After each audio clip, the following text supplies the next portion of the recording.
Good afternoon, Commissioners. My name is Dallas Woodhouse, and I am the State Director of Americans for Prosperity North Carolina, a limited government and free market group which is opposed both the sales and transfer taxes all across the state. Lloyd Jennings is our local chair here in Lee County, and I would encourage you, in the words of Nancy and Ronald Reagan, to consider these taxes and then just say no.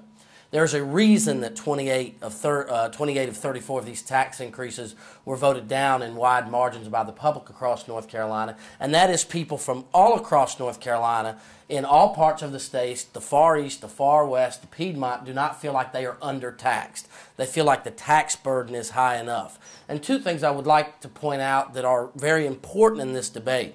One is whether you consider the land transfer tax, which of course is simply another property tax. It's the same as a property tax, except you can't deduct it off your federal income tax. A sales tax is also the same way. You cannot deduct that higher sales tax off of your federal income taxes like you can your property taxes. So you lose an important deduction with that increase in taxes. We would urge you to hold the line on all taxes, but I would say that I think these results across North Carolina show that there is an uprising against tax rates in North Carolina. The legislature has piled on us. There are talks of tax increases in Washington, and people are standing up at the local level against these things. And I do think it would spark a good, vigorous debate, and there would be opposition as it went on the ballot. And I would just say on the land transfer tax, your neighbors in Chatham County had enormous support for the land transfer tax, and they really thought the higher property taxes were going through, and they still got beat 3-1.